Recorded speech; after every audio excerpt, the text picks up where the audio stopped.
Lalu, Bob Lee menyembunyikan buku yang ia dapat dari brankas Carlos, menyembunyikan ponselnya serta ponsel milik Isaac di bawah jok. Lalu mereka berdua pun menyerahkan diri pada polisi federal. Halo sobat, pintu teater 1 telah dibuka. Kali ini Mimin akan ngebahas series yang berjudul Shooter, yang dimana series ini menceritakan seorang penembak jitu yang bernama Bob Lee Swagger. Ia merupakan seorang marinir yang telah menyatakan dirinya pensiun dan mulai kembali membangun kehidupan yang baru bersama keluarga kecilnya, jauh dari hingar-bingar kota.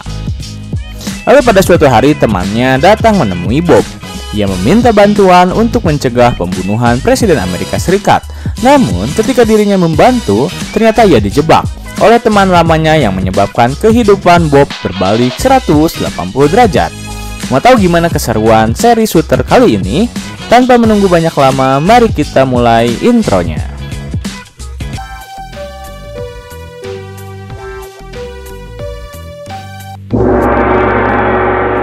Scene di episode kali ini diawali oleh Solotov yang kembali ke rumah bangkirnya setelah rumah tersebut kosong. Ia berusaha mencari sesuatu yang mungkin menurutnya penting. Tetapi ketika ia mencari dari satu brankas ke brankas lain, dirinya tak menemukan apapun dan hasilnya nihil. Lalu scene beralih pada Bob Lee dan Isaac setelah ditangkap oleh pihak polisi federal, di mana mereka berdua dimasukkan ke dalam penjara, sementara sembari menunggu gugatan pengadilan. Dan kini mereka berdua harus bekerja sama membuat rencana agar bisa lolos dari penjara tersebut. Namun baru saja mereka tiba di sana, mereka langsung dihampiri oleh sekelompok orang. Karena tak mau diganggu dan dianggap remeh, Isaac pun melawan. Dan bahkan ia menghajar orang yang menghampirinya, hingga ia mengeluarkan darah di hidungnya. Lagi dan lagi, Bob Lee harus memperingati Isaac agar tak berperilaku seenak jidat. Karena menurut Bob Lee penting baginya untuk berpura-pura takut. Namun Isaac tak mau melakukan hal itu. Akhirnya orang-orang tersebut pergi meninggalkan mereka berdua dengan dendam yang mungkin akan dibalaskan di lain waktu. Sementara itu di satu sisi Julie telah di blacklist dari klub tembak karena ia menggunakan senjatanya di sembarang tempat serta membahayakan nyawa orang lain. Ia pun dilarang untuk menembak dan tak boleh berlatih di tempat tersebut lagi. Akhirnya Julie pun pulang dan ia bertemu dengan Travis yang ternyata sudah menunggunya. Mereka pun kembali berbincang dan terlihat Travis mencoba mencari celah untuk mendapat kepercayaan dari Julie. Kembali ke Bob Lee dan Isaac, di mana kini nyawa mereka berdua terancam karena telah membuat sekelompok orang marah dengan perbuatan yang Isaac lakukan.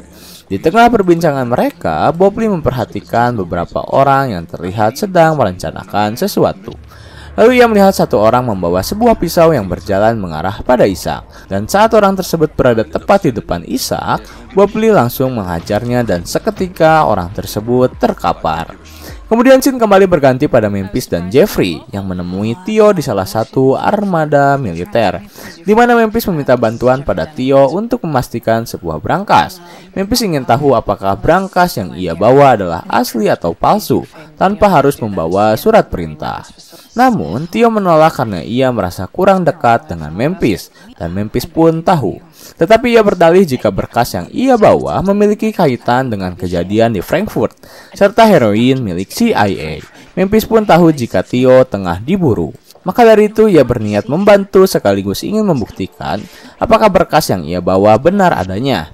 Lalu Theo pun berpikir ulang untuk membantu Memphis. Kemudian scene kembali ke Bob Lee di mana tiba-tiba polisi menyuruh seluruh napi untuk berbalik badan serta menodongkan senjata. Rupanya polisi tersebut menghampiri Bob Lee dan membawanya ke kantor kepala kepolisian. Di sana Bob Lee melihat wajah dari Isaac yang telah diketahui dan tengah diincar oleh kartel. Kemudian kepala kepolisian tersebut meminta Bob Lee untuk menyerahkan isi brankas milik Carlos Cruz. Namun Bob Lee menjawab jika ia tak mengenal siapa itu Carlos Cruz. Lalu kepala kepolisian tersebut menjelaskan jika Carlos Cruz adalah orang yang bekerja pada pihak berkuasa yang rela membunuh Bob Lee untuk mendapatkan barang yang Bob Lee curi. Tetapi Bob Lee masih tetap pada jawaban yang sama, ia tak mengenal Carlos Cruz. Akhirnya kepala kepolisian pun membuat kesepakatan di mana jika Bob Lee memberikan isi berangkasnya, ia bisa bebas sekarang juga. Namun hanya Bob Lee seorang. Kepala kepolisian tersebut kembali menjelaskan jika bukan dia yang harus Bob Lee khawatirkan, melainkan para kartel yang telah siap memburu Bob Lee. Bobli tetap pada pendiriannya dan mengatakan jika ia tak bisa membantunya.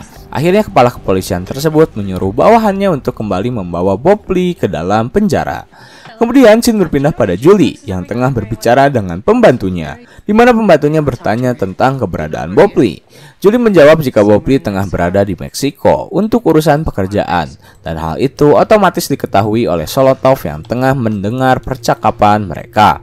Kemudian ia pun langsung mencari letak keberadaan Bobli dan Ishak. Sementara itu di penjara, Bobli dan Ishak mulai melancarkan rencananya, di mana Bobli melakukan provokasi pada Ishak dan mengajaknya bertengkar. Akhirnya mereka pun bertengkar dan saat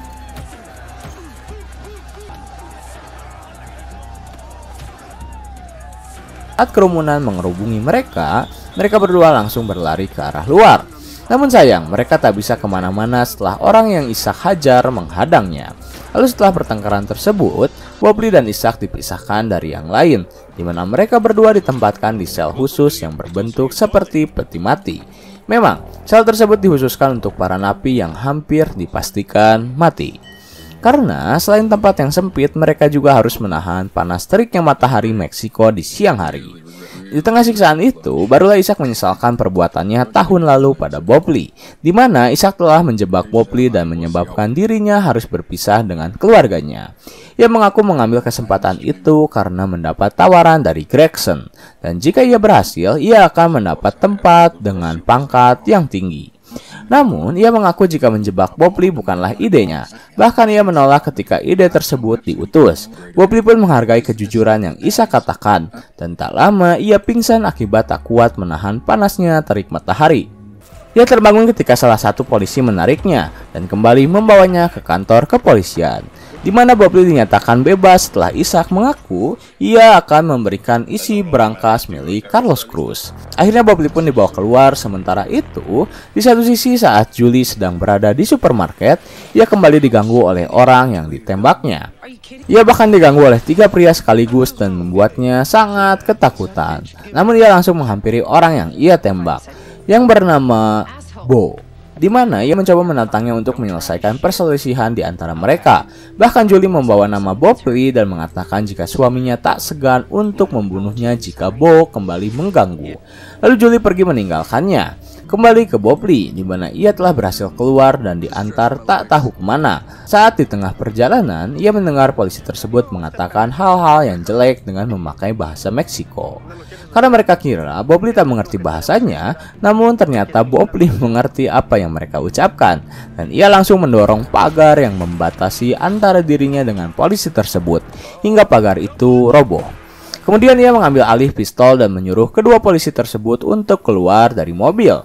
Lalu ia memborgol kedua polisi itu dan bertanya apa yang kepala kepolisian itu inginkan. Salah satu polisi itu menjawab jika orang yang bernama Aceveda ingin dirinya dan mati. Sementara Ishak akan dibunuh setelah ia memberikan isi berangkas tersebut.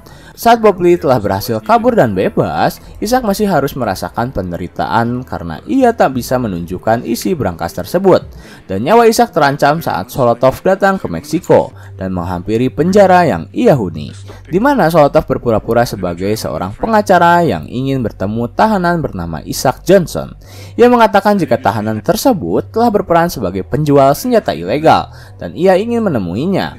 Namun kepala kepolisian tersebut tak bisa membantu Solotov, hingga akhirnya Solotov harus menyuap kepala kepolisian tersebut, hingga kepala kepolisian itu mau membawanya bertemu dengan Ishak. Sementara itu di satu sisi Bobli berhasil mengambil kembali barang-barang pribadi miliknya di jok mobil yang berada di tempat pembuangan mobil. Dan beruntungnya, barang-barang miliknya masih utuh termasuk isi berangkas milik Carlos. Saat kepala kepolisian mengantar Solotov mengunjungi Ishak, ternyata Ishak ditemukan telah kabur. Dan dengan cepat kepala kepolisian itu menelepon anggotanya untuk mencari keberadaan tahanannya. Tetapi karena tak ingin berlama-lama, Solotov justru menembak mati kepala kepolisian itu dan kembali mengambil uang yang telah ia berikan. Lalu Solotov pun pergi dari penjara tersebut, dan rupanya Ishak belum kabur, melainkan ia pindah tempat. Dan saat Solotov pergi, ia langsung keluar dari tempatnya dan telah melihat kepala kepolisian itu mati. Kemudian Ishak memanfaatkan momen itu untuk kabur. Kembali ke Bob Lee, di mana ia langsung mengubur isi berangkas milik Carlos di sebuah tempat dan memutuskan untuk pulang terlebih dahulu ke rumahnya di Texas. Sementara Isaac mencoba untuk kabur dan keluar dari penjara tersebut melalui sebuah rawa saat malam hari.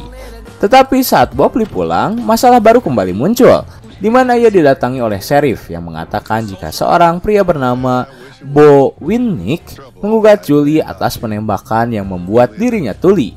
Kemudian sheriff itu menyuruhnya untuk menghubungi pengacara dan bersiap untuk menghadiri pengadilan. Hal ini kembali menjadi beban bagi Bob Lee di tengah masalah yang harus ia selesaikan, yaitu mencari keberadaan Atlas dan Solotov. Bersambung.